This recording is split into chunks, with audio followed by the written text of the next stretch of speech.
Bloomberg Audio Studios. Podcasts, radio, news. Ask me my three main priorities for government, and I tell you, education, education, and education. It was Tony Blair's priority. Is it this Labour government's number one priority as well? Hello, you're listening to Bloomberg UK Politics. I'm Caroline Hepker. And I'm Yuan. Welcome to the programme.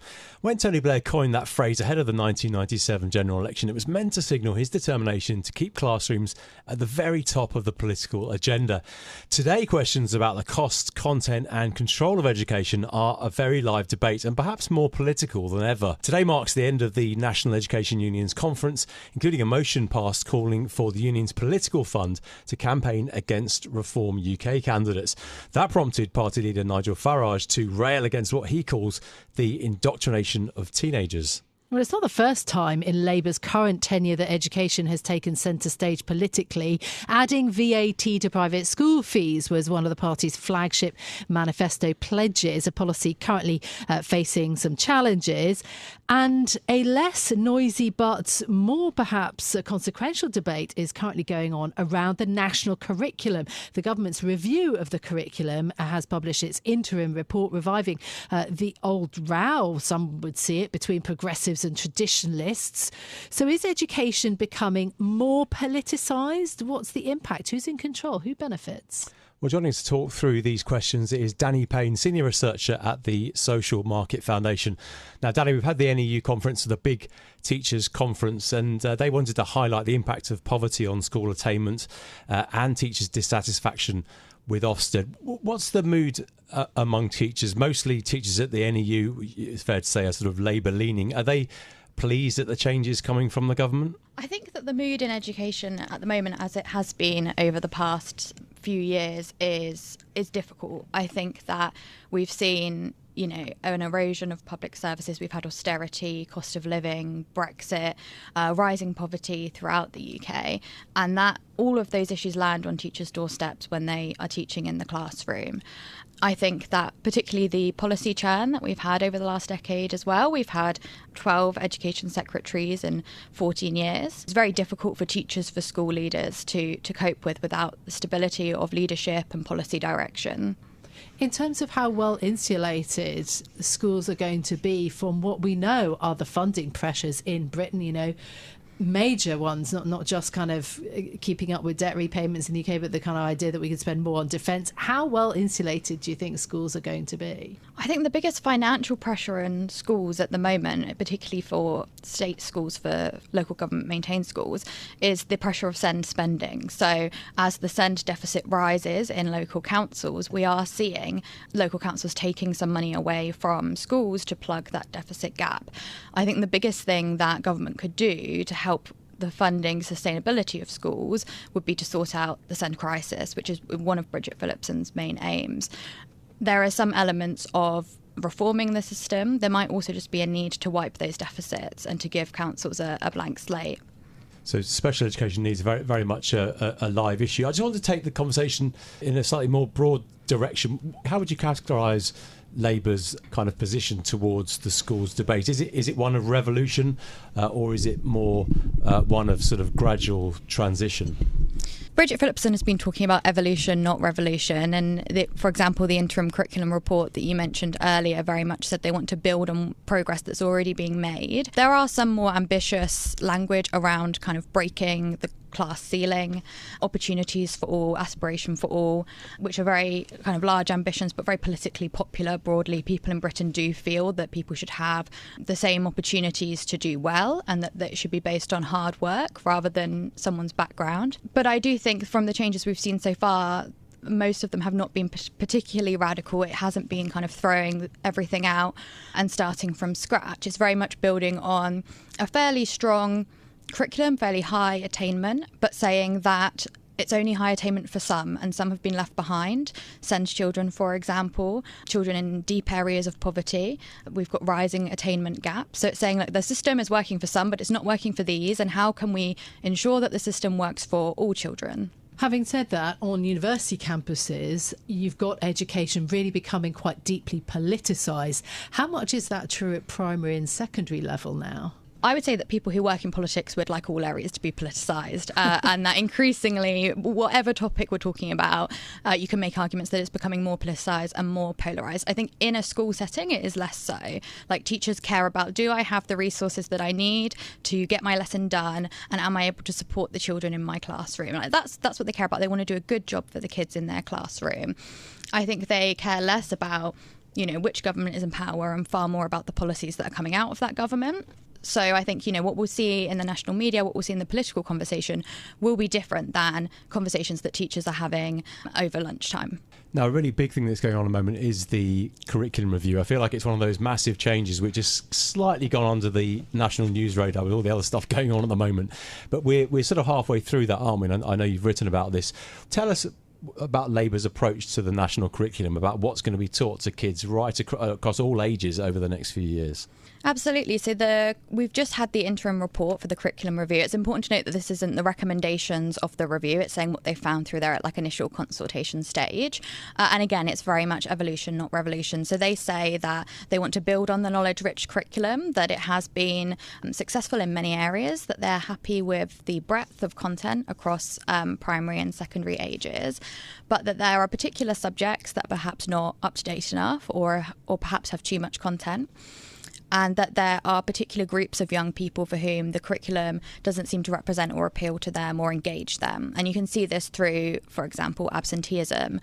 How can we get kids to want to be in school, to enjoy being in school, to ignite a love for learning, but whilst maintaining high academic standards, whilst pushing children to achieve their best, whilst making sure that we are pushing all children to achieve highly in a way that is good for their well-being, good for building self-esteem, and also good for building skills that they'll need when they go into further or higher education or employment.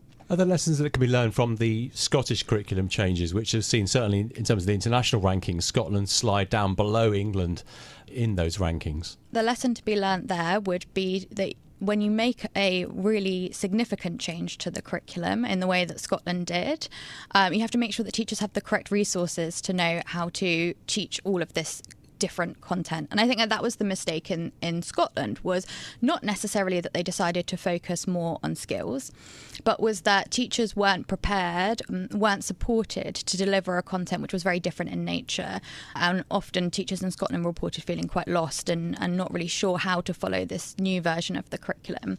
I think it also shows the importance of continually reviewing the curriculum. So what we've had in England and across the UK is a few big changes to the curriculum, maybe every decade or so. Most other countries will continually review the curriculum, and then you just have small changes each time. And that's much easier for teachers to adapt to change to. It's an evolution over time of the curriculum, rather than throwing out the old one and bringing in a whole new one, which is very disruptive for both schools and for children. And yet there are pressures on schools, aren't there, to do so many things, not just to teach many things, but also to deliver for society more broadly. I mean, what do you make of this idea of educational settings being able to fight radicalisation, for example, by what the Prime Minister wants to do, which is to show, that TV series Adolescence to kids at school? I mean, that's quite novel. It's also quite speedy for something in the media to suddenly land in schools. Yes, I agree. And I think that there's a few issues that need to be tackled if we're going to tackle radicalisation in schools. One of them is ensuring that kids have political literacy, which you can see if you look at the data, particularly kids who attend state schools and are in deprived areas are not receiving political literacy education.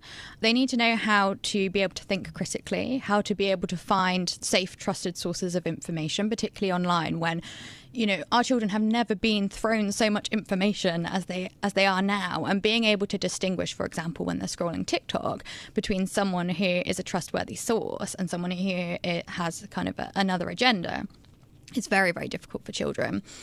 So I think that critical thinking piece is really important, and that comes often through studies of humanities subjects and reading text critically and looking critically at history, for example. But the key thing here is that teachers themselves need to be informed and need to be knowledgeable and need to be able to themselves pick out correct information and to spot misinformation. And we see this in lots of different areas where someone says you should add this to the curriculum. That's not a golden ticket if the teachers aren't ready to teach it. So people talk about financial literacy, for example, but unfortunately, many teachers themselves are not. Heart. Yes, I hear you. Yes. Okay. And unfortunately, many teachers themselves are not financially literate. So without training, we couldn't expect them to teach children that properly. And it's the same with radicalisation. I think the other thing with radicalisation is that if you look at the academic literature, one of the biggest drivers of radicalisation is poverty. And we have very high levels of poverty and inequality in the UK. So you can teach children all you want about spotting misinformation and why radicalisation is dangerous and why polarisation is dangerous.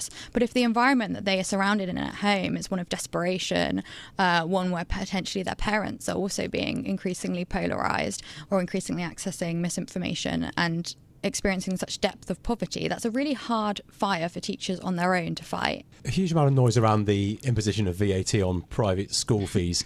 I'm interested on the impact on state schools and how much we know yet about what the influx of children into the state system has done so far. I'll start with saying that the independent school lobby is very strong, and we've seen a lot of backlash to this policy in the media that I don't feel is necessarily representative of public opinion of the policy. And also, when we look at the data, there doesn't seem to have been a kind of unmanageable influx into schools from parents pulling their children out of private school. In fact, it seems steady or even an increase in the amount of parents who are getting their first choice of schools. There will always be stories of individual students who have faced disruption or whose parents have had to pull them out of school and have had to go to another school. And that may have been at a time that was particularly different educationally. And those children should be supported and should be given additional support in that transition. But I don't think that there's evidence for this kind of widespread upcoming crisis to hit state schools. And in fact, many state schools are concerned about having to close due to declining pupil numbers. In terms of the delivery then, in the next few months of the actual kind of curriculum changes, after the NEU conference this week, there is perhaps more concern that there might be teacher strikes in the public sector in the autumn. What are you thinking about as we go through the year? I think that the biggest challenge facing teachers is going to be pay. And, we can see that this is a big concern. We can see it through the union. I think more strikes would be very unpopular. The issue with these types of strikes is that you can't strike every year on pay. But, people will start to, you lose public support as the increasing disruption to children takes place. Now, that's not a comment on the strategy of the union, because their job is to advocate for their members. And if their members say that we would like to ballot and strike on pay, then that's what they should do. It's more saying that there needs to be an agreement that government, that Bridget Phillips and her office and the Department for Education need to be coming to an agreement with the union that's sustainable and long term. Otherwise, every year or every 2 years, we will have the same issue of, are there going to be more strikes? What will the disruption for pupils be? And by the way, most teachers do not want to strike. They see the educational disruption it has on their children. They have to deal with that fallout when they return to work. And it's a very unfortunate situation to be in. Dani, fantastic to get your thoughts. Dani Payne, Senior Researcher at the Social Market Foundation. Caroline, so many interesting issues in this debate, and I think it's something which is somewhat flying under the radar because we're distracted by all these big geopolitical things going on in the news. And Labour is trying to put its mark on education policy, of course, all in an environment where there's not a lot of money to go around. So things like the curriculum review perhaps is an easy win, albeit a politically controversial one, something they can do without spending lots of money. Absolutely. This in a week, of course, where parents did find out whether they got their first choice of primary school for their kids being enrolled across the UK in the public sector. I'm sure we'll be returning to the story around education, as you say, in focus on both sides of the Atlantic. That's it from us, though, for today. If you like the programme, don't forget to subscribe. You can give it 5 stars so that other people can find it on Apple Podcasts, Spotify, or wherever you listen. This episode was produced by Tiwa Adebayo and our audio engineer was Sean Guastamakia. I'm Yuan Potts. And I'm Caroline Hepker. We'll be back with more next week. This is Bloomberg.